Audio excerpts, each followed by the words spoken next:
I can still hear her laugh. It wasn't warm. It wasn't kind. It was sharp, almost like it cut through the room and straight into my chest. Funny how a single sound can stay with you longer than a whole relationship. My name is Daniel, and this is the moment everything shifted for me. The moment I realized the person standing beside me didn't respect me, didn't value what I gave, didn't understand what those gifts meant. But before you think you know where this story is going, let me tell you something. I never expected a stranger to be the one to expose her. A man I had never met, someone completely outside our lives, would be the one to walk up to her, look her right in the eye, and hand her the truth she never thought she'd have to face. But we're not there yet. Not yet. First, you need to understand why that laugh mattered. Why it hit so deep. Why it felt like someone reached inside me and pressed on the oldest scar I had. Because it wasn't just any gift she mocked. It was something tied to my family, to my past, to the one person I respected more than anyone else in the world. And when she laughed, she didn't just laugh at the gift. She laughed at me. I grew up watching my grandfather carve things out of wood. He wasn't a wealthy man, but he had strong hands and a soft heart. When he shaped a block of cedar into something beautiful, he did it with patience and love. He taught me that a handmade gift meant something. That your time was the most valuable thing you could give someone. So when I cared about someone, carving for them wasn't just a hobby. It was my way of showing what words never quite captured. Melissa knew that. She knew from the very beginning how much it meant. She knew the history behind it, the meaning, the connection. At first, she acted like she appreciated it. She said things like, "You're so thoughtful," and "Nobody's ever made something just for me." But somewhere along the way, that changed. And on that day, the day of the laugh, she didn't hide it anymore. It happened at a small gathering with her friends. Nothing big. Just a casual hangout in a coworker's living room.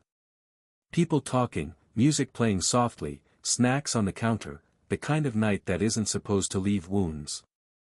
I gave her a small wooden bracelet I spent the whole week crafting. Something simple, but careful. Smooth edges, a soft finish, her initials carved inside. I handed it to her quietly, just between us. But she didn't keep it between us. She held it up in front of everyone and chuckled. Not a cute chuckle. Not a surprised laugh. That other kind, the mocking kind. The kind that makes people around her smile awkwardly because they don't want to seem rude. She said, "Daniel, you and your little wooden projects, little projects." Everyone else laughed along with her, just a little, the way people do when they don't know they're joining a hit on your pride. I felt my stomach drop. My hands got warm. My face felt tight, like every muscle was forcing me to keep a polite smile even though I wanted to disappear. The worst part wasn't the laugh itself. It was that moment when Melissa looked at me, and she didn't even notice she hurt me. Not even a flicker of awareness. Like my feelings weren't even part of the room. And here's the part that will stay with me forever. As she put the bracelet aside, without even trying it on, I caught something in her eyes. Embarrassment. Not at what she had said. At me. At the gift. My gift. Something meaningful to me, something tied to my grandfather, something I put hours into. She wasn't proud of it. She wasn't touched by it. She was embarrassed by it. By me. That was the moment something inside me cracked, something I didn't know could break so quietly. But I didn't know then that everything she mocked, everything she dismissed, everything she lied about, would come back in a way neither of us expected. Because the next part of this story, the part with the stranger, that's when her laugh finally stopped. And when she saw the proof in his hands, the proof she never thought anyone would uncover. She went silent. Completely silent. But we'll get to that soon. This is only the beginning. If you met me a few years ago, you'd probably say I was a quiet guy. Calm, modest, never trying to impress anyone.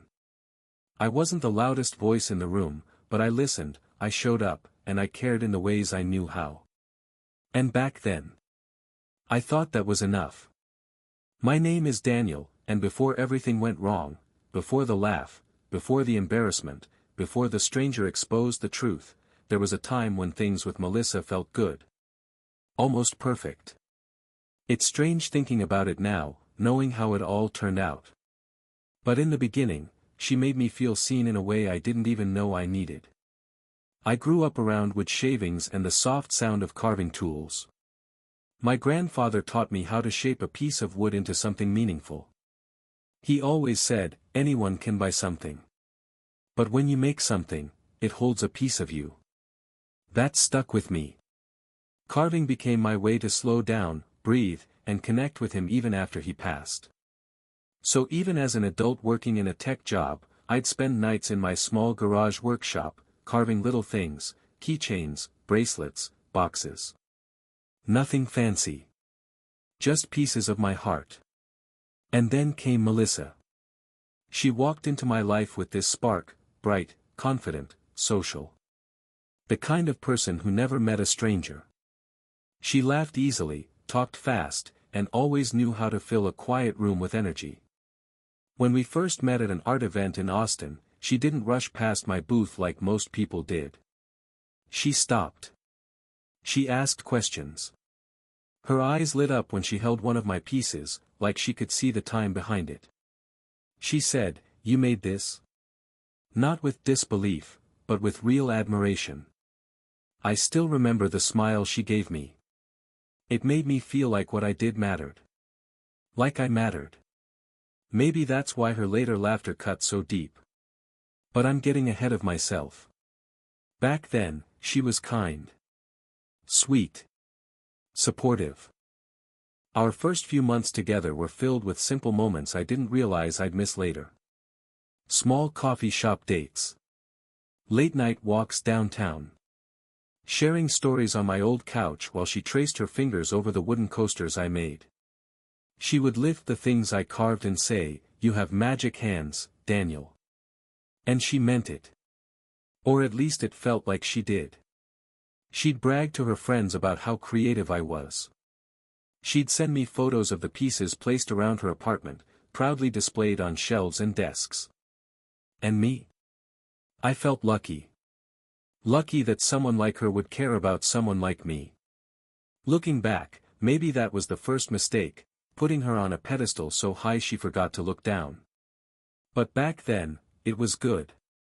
The first truly meaningful gift I made her was a small jewelry box. Carved from walnut wood, smooth enough to catch the light. Inside the lid, I carved a tiny phrase my grandfather always told my grandmother: "What matters most is the heart behind the hands." It took me 2 weeks, carving, sanding, starting over twice because it had to be perfect. When I gave it to her, she didn't laugh. She didn't tease. She didn't act embarrassed. She cried. Soft tears. Real emotion. She held it to her chest and whispered, "No one has ever done something this personal for me." That moment stuck with me for a long time. It became the memory I clung to later when things started to fall apart. When her laughter was no longer warm, when it turned sharp, and when it started sounding like judgment instead of joy. But back then, things still felt right. Still, even in those early days, there were hints. Small signs I ignored. Sometimes, when we were around certain friends of hers, she'd subtly switch tones. She'd play down the things I made, calling them little crafts instead of gifts. She'd hide some of the carved items when people came over, replacing them with store-bought decor. I didn't think much of it. I told myself she was just trying to fit in with a different crowd. I convinced myself it didn't matter. But something inside me, a quiet voice I didn't want to hear, whispered that she cared more about appearances than authenticity. I pushed that voice down. Because in the glow of those first few months, nothing felt wrong enough to worry about. But the truth is, those early days were the warm light before the shadow. The quiet before the storm. The smile before the betrayal. If I had listened closer, if I had paid attention, maybe I would have seen the change coming. Maybe. But love makes you look the other way. And that's why what happened later hit so hard. Because when love turns into shame, it doesn't happen all at once. It creeps in. And by the time you notice it, it's already taken root. And hers was growing faster than I realized. If I'm honest, the change didn't hit all at once. It came slowly, quietly, the way a small crack spreads across glass until one day the whole thing gives way. Back then, I kept telling myself everything was normal. People change, schedules shift, life gets busy, that's what I believed. But looking back now, I can see it clearly. Melissa wasn't just changing. She was shifting into someone I didn't recognize. It started when she got promoted at work. Her new role brought her closer to a different group, people who wore designer clothes, posted perfect photos, and cared a lot about how things looked. Suddenly, Melissa wasn't just trying to keep up, she wanted to fit in completely. She started talking differently. Dressing differently. Laughing at things she never used to care about. I would show up at her place, and she'd be rushing around, trying on outfits, fixing her hair, checking her reflection again and again. She began saying things like, "Daniel, you should dress a little sharper when we go out," or "maybe don't mention your carving hobby tonight. They won't get it." And every time she said it, something in my chest tightened. But I brushed it off. I told myself she was just adapting to a new environment. I didn't want to think she was embarrassed of me. I didn't want to believe that. Around this time, I gave her a small wooden heart I carved out of cherry wood. Simple, smooth, polished, something she could keep on her desk at work. When I first handed it to her, she said, "Thanks, babe," and gave me a quick smile. But the excitement she used to show wasn't there. Later, I asked if she put it on her desk. She hesitated before saying, "Oh. I'm still figuring out where it fits." Where it fits. That was the first small sting, the first moment I felt like my gift wasn't good enough for the world she wanted to impress. But I stayed quiet. I kept carving. I kept giving. Because that's who I was. The first real moment of public mockery came at a dinner her coworker hosted. Just a simple get-together, people chatting, soft music, fancy wine. I felt a little out of place, but I tried my best. Someone there noticed Melissa's necklace, a small wooden pendant I made her months earlier. She used to love it. She wore it everywhere. The woman asked, "Oh, where'd you get that?" "It's cute." Melissa laughed. Not the kind laugh she used to have with me, but the one she used later, when she wanted to stay on top socially. She said, "Oh, this? My boyfriend made it. He's into crafting." Crafting. The way she said it, light, dismissive, almost like she was describing a child's hobby. The group chuckled softly. Not loudly, but enough that I felt heat creep up my neck. I looked at Melissa, hoping she'd see the hurt in my eyes. She didn't. Or maybe she did, and chose not to care. I tried to laugh it off too. Tried to act like it didn't bother me. But inside, I felt something crack. The comments didn't stop there.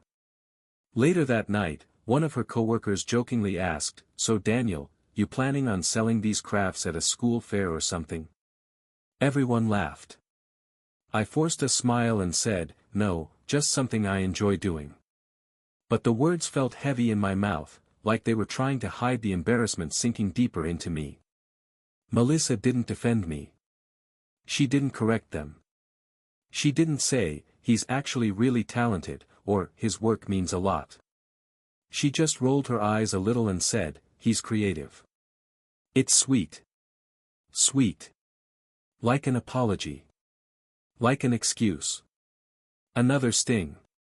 The more time passed, the more I noticed her avoiding my gifts. She stopped displaying them. Stopped mentioning them. Stopped showing any excitement at all. She cared more about how things looked than how things felt. Every comment, every small laugh, every sideways glance from her friends planted tiny seeds of doubt inside me. Seeds of humiliation. Seeds that would grow into something much larger, something I wasn't ready to face yet. I kept telling myself, she's just stressed. She's just adjusting. She still cares. But the truth was standing right in front of me, and I was too afraid to see it. Because when someone starts to shift away from you, you feel it before you understand it. And deep down, I knew something was breaking between us. I just didn't know how close I was to the moment everything would fall apart completely. And when it did, I wouldn't just hear her laughter again. I'd hear the truth from someone I never expected. There's a moment in every falling apart story where you can't pretend anymore. You can't lie to yourself. You can't explain away the signs. You can't keep saying, it's nothing, when your heart knows it's something. For me, that moment came long before the stranger exposed the truth. It came during a slow, steady shift, a shift in how Melissa looked at me, and worse, how she talked about me when she thought I couldn't hear. It started small, almost harmless at first. She began showing off the gifts I made her, but not in a loving way. Not the way she used to. Instead, she'd hold one up at a gathering and say with a dramatic sigh, "Here's another one of Daniel's little projects." Little projects. Cute crafts. Sweet attempts. She had a whole vocabulary for making my work sound tiny. And every time she said it, people laughed politely, you know, the kind of laugh that stings because it's meant to be harmless but still makes you feel small. I tried to tell myself she didn't mean anything by it. But something inside me tightened each time. The more she joked, the more I saw that she wasn't joking at all. One night, I walked into her kitchen during a small dinner party. I wasn't trying to eavesdrop, but I froze when I heard my name. Her coworker asked, "Does he really make all those gifts by hand?" Melissa laughed, not the soft laugh I fell for, but the sharp one. The one that cut right through the wall between us. She said, "Oh yeah. That's his thing. He spends hours in that garage making those little wooden, whatever they are." There was a chorus of chuckles. Then someone said, "Well, at least it saves you money on gifts, right?" Melissa didn't defend me. She didn't say my work meant something. She didn't say it was special or thoughtful. She just smirked and said, "Yeah, you could say that." I stepped back before anyone saw me. I stood in the hallway, staring at the wall, feeling something inside me sink lower than I thought possible. I felt replaced. Dismissed. Shrunk down to nothing. A week later, we went to another small gathering, friends from her new social circle. This time, the joke hit harder. Someone asked her where she got the necklace she was wearing. The same necklace I carved for her months ago. She said, "Oh, this? Daniel made it. He's crafty. Real crafty. He makes me all kinds of cute, budget gifts." Budget gifts. People laughed. Someone said, "Ah, that's adorable." And Melissa, without missing a beat, added, "Yeah, it's like dating Pinterest." Everyone laughed again, louder this time. I smiled weakly, pretending it didn't bother me. But inside, something was breaking. I realized she had two faces now. The sweet, supportive girlfriend she used to be, the one I saw in private, and the new face she wore around her friends. The face that mocked me. The face that cared more about impressing others than respecting me. And the worst part? She didn't even notice the damage she was causing. Around this time, she started pressuring me to step up, as she called it. "Daniel, you should try dressing more modern. Daniel, maybe pick up a hobby that's a little cooler. Daniel, you need to be more impressive when we're with my friends." More impressive. As if who I already was, wasn't enough. As if the man she first liked had somehow become an embarrassment she needed to fix. That was the point where I started pulling back. Not out of anger, out of sadness. Out of feeling suddenly out of place in my own relationship. I talked less. I gave fewer gifts. I carved alone at night because the one person I used to carve for no longer appreciated it. I didn't know it yet, but this was the beginning of my emotional low point. And once you hit that low, you start noticing every little crack. And her cracks were about to turn into something much bigger. I didn't know it that morning, but that night would be the night everything finally broke inside me. It started with a text from Melissa, short, rushed, almost like an afterthought. "Hey, want to come to my office holiday party tonight? If you're free." No, I want you there. No excitement. Just convenience. Still, I said yes. I was hoping maybe things between us would feel normal again. But her next message arrived a minute later, and my stomach sank the moment I read it. "And please don't bring any of your handmade gift things. People won't get it." There it was again. That quiet embarrassment she carried like a shadow behind her. I stared at my phone for a long moment, thumb hovering over the screen, but I didn't argue. I just replied, "Okay." When we got to the party that evening, everything felt polished. The office lobby was decorated with silver lights, catered trays, shiny name tags, the kind of event where appearances mattered more than people. Melissa fit right in. I watched her glide from group to group, smiling, laughing, talking like she belonged there. And for the first time, I realized how far away I felt from her world. But I kept trying. I shook hands, made small talk, pretended to enjoy myself. Then came the white elephant exchange, a silly game, nothing serious. People unwrapped funny mugs, gift cards, candles. Everyone clapped and teased each other. And then someone opened a small box and lifted out a handmade wooden ornament. The room reacted with polite curiosity. But Melissa? She seized the moment. She laughed, loud enough for half the room to hear, and said, "Wow, someone brought one of Daniel's kind of gifts." A few people laughed with her. Some just smiled awkwardly. I felt heat rise to my face. My ears burned. I wanted to shrink into the floor. I forced a smile and tried to brush it off, but Melissa wasn't done. She leaned close to her coworker and said, loud enough for me to hear, "He used to give me things like that all the time. I never knew what to do with them." Her coworker snickered. I felt something inside my chest twist so tightly I could barely breathe. Later, during a quiet moment between conversations, Melissa pulled me aside, not to check on me, but to warn me again. She whispered, "Please don't act weird tonight. People don't need simple wooden things. Simple wooden things." She said it like my entire identity was an inconvenience. Like everything I created, everything that connected me to my grandfather, was worthless in her new world. In that moment, the room felt blurry. The lights, the people, the voices, everything faded into a dull noise. I looked at her, but she wasn't looking at me. She was scanning the room for someone more interesting to talk to. Something inside me cracked. Quietly. Cleanly.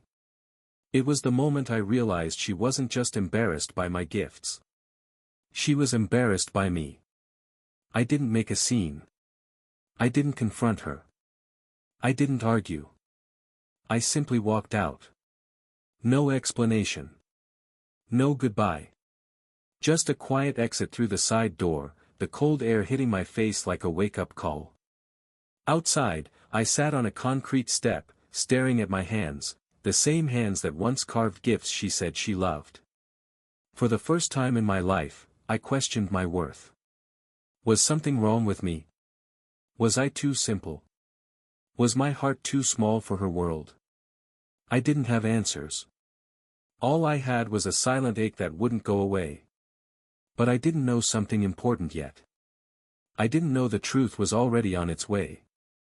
I didn't know a stranger would soon hand her the proof she could never laugh off. And when that moment came, everything would change. I barely slept that night. After walking out of Melissa's office party, my mind kept replaying every laugh, every dismissive comment, every moment she made me feel small. By morning, my chest still felt heavy, like the world was pressing down on me. So I did the only thing I could think of. I grabbed my jacket, took one of my wooden carvings with me, a small bird I'd been working on, and walked to a little cafe downtown. Someplace quiet, someplace where nobody knew my name. I sat at a corner table, staring at the carving in my hands, trying to breathe the hurt out of my system. That's when I heard a voice. A calm, older voice. "Did you make that?" I looked up. A man in his late 60s stood beside my table, white beard, soft eyes, dressed like someone who worked with his hands. He pointed to the wooden bird I was holding. "Yeah," I said quietly. "Just something I carved." He smiled, the kind of smile people give when they see something they truly appreciate. "Mind if I take a closer look?" I hesitated, but handed it over.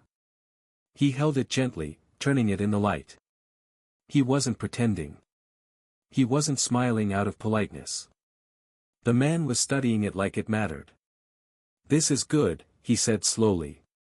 "Very good." He looked at me, eyebrows lifted with real admiration. "This is gallery-level work." I froze. Nobody had ever said that to me before. Not even Melissa. He handed the bird back and pulled out a small business card.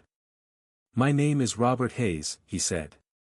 "I own a woodworking shop a few blocks from here. And a small museum exhibit, you might have heard of it." I hadn't. But I nodded anyway. He asked if I had more pieces with me. I didn't, but I had photos on my phone, pictures of the gifts I'd made for Melissa. The jewelry box. The pendant. The small sculptures. I handed the phone to him, expecting polite interest. But instead, his face changed. Not in a bad way, in a recognizing way. "I've seen these before," he said quietly. My stomach tightened. "How?" "I've never shown them to anyone but," he finished the sentence for me. "Melissa." My heart dropped. He continued, "She came into my shop 2 months ago. She brought several of your pieces. Fine craftsmanship. I remember them."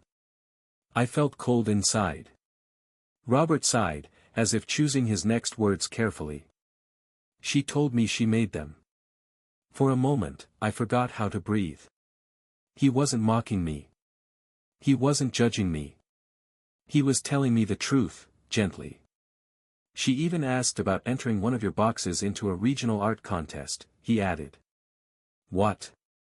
I whispered. He reached into his leather satchel and pulled out a folded form. "This is the contest entry sheet she filled out," he said. "Signed under her name."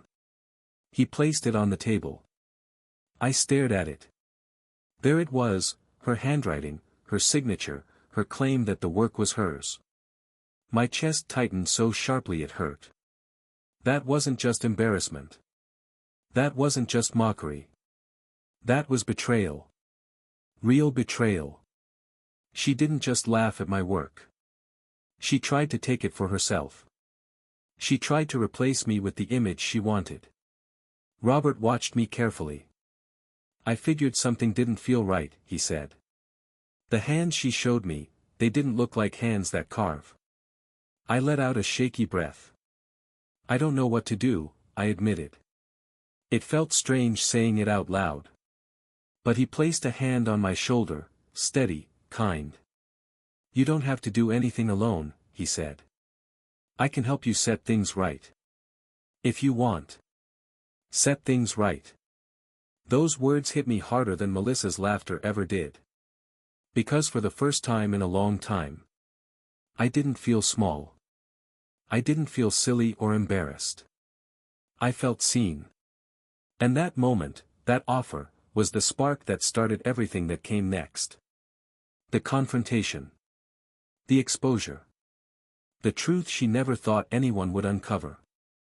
This was the moment her laughter finally started to fade.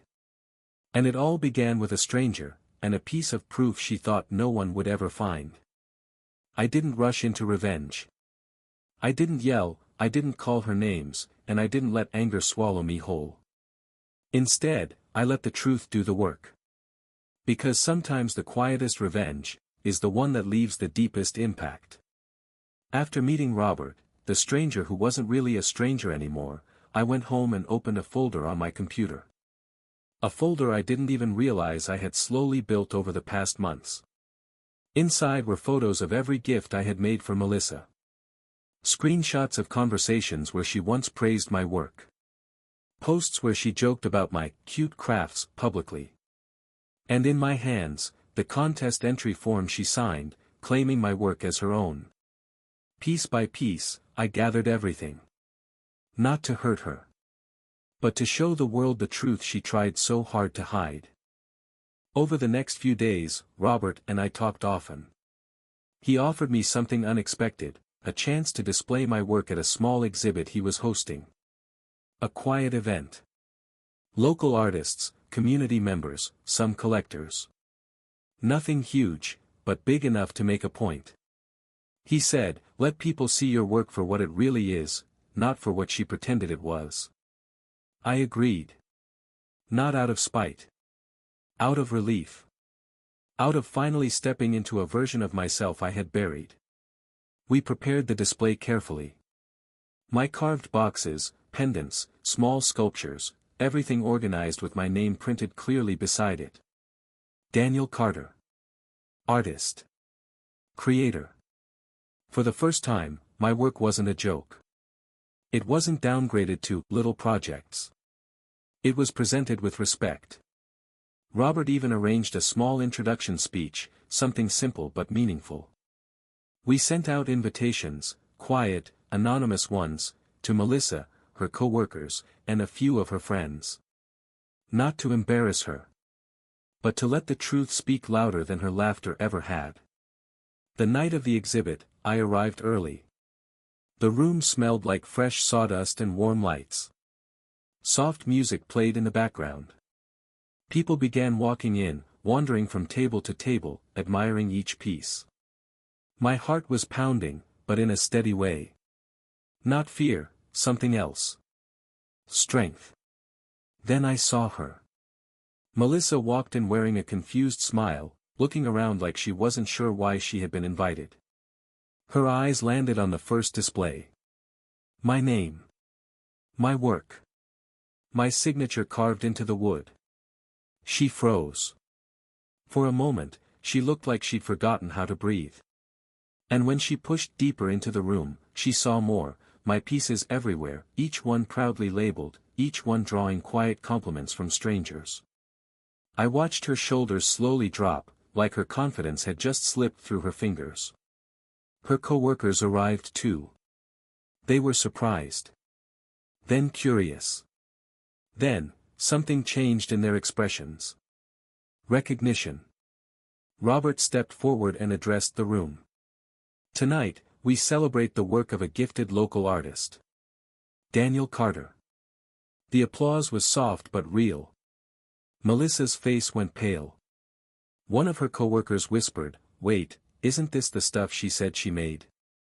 Another added, "But his signature is on everything." The whispers grew. Confusion turned into realization. Realization into embarrassment. Melissa finally approached me, her voice shaky. "Daniel. I can explain," but Robert gently stepped forward, holding the contest entry form. "Is this your signature?" he asked her. She stared at it, speechless. Everyone saw it. Everyone knew. And for the first time, Melissa didn't have a joke. No laugh. No clever comeback. Just silence. I didn't raise my voice. I didn't insult her. I simply said, "You didn't have to lie." Then I turned and walked away. Not because I wanted to hurt her, but because the truth had already done what it needed to do. And the door she tried so hard to close on me, I finally closed myself. Quietly. Completely. With dignity she never expected. I thought the exhibit would be the end of it. I thought the truth had spoken loudly enough, and Melissa would just fade out of my life quietly. But life rarely gives clean endings. The very next evening, just as I sat down in my workshop, I heard a rapid knock at the door. I opened it, and there she was. Melissa. Eyes red. Breathing uneven. Hands shaking like the truth had knocked the ground out from under her. "Daniel, please," she whispered. "I just need to talk." I stepped aside and let her in, not because I owed her anything, but because I needed the ending too. She stood in the middle of my living room, looking smaller than I had ever seen her. "I'm sorry," she said, voice breaking. "I never meant for things to go this far." I didn't say anything. I wanted to hear her truth before I offered mine. She continued, "I was under so much pressure. My co-workers, they judge everything. I just wanted to fit in. I didn't want them to think my life was boring." Her excuses hit the air like weak paper. She wiped her eyes. "I never wanted to hurt you. I didn't think it mattered." That sentence stung more than every laugh she ever gave at my expense. I didn't think it mattered. I finally spoke, softly but firmly. "It mattered to me, Melissa." She froze. "My work, it isn't just wood. It's pieces of my life. My memories. My grandfather. My time. My heart. And you didn't just make fun of it, you tried to take it." She looked down, unable to meet my eyes. "I thought they'd respect me more," she whispered. "I thought if I showed them something impressive." I stopped her gently. "So you took something you didn't make?" Her silence was the answer. For the first time, I wasn't angry. I wasn't shaking. I wasn't lost. I was calm. Because the truth had already done all the work. "You know," I said, "I didn't need you to show me off. I just needed you to respect me." A tear slid down her cheek. "I do. I always did." I shook my head. "No, you respected the idea of me. Not who I actually am." She reached out like she wanted to hold my arm, but I stepped back, gently, not harshly. "Daniel, can we fix this?" she asked. "Please." I breathed in slowly. This isn't about revenge. Or the exhibit. Or the embarrassment. I looked her in the eyes. It's about self-respect. Her expression broke. And then I said the thing I never thought I'd have the strength to say: "I'm ending this, not because I want to hurt you, but because I finally learned I shouldn't be hurting myself." Her shoulders slumped. A quiet sob escaped her lips.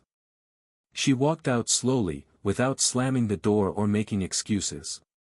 Just a quiet, defeated exit. It wasn't dramatic. It wasn't loud. It was real. Months passed. With Robert's help, I built a small collection of my work. He introduced me to local artists, customers, even a few gallery owners. My carvings began appearing in small exhibits, then online showcases. People appreciated them.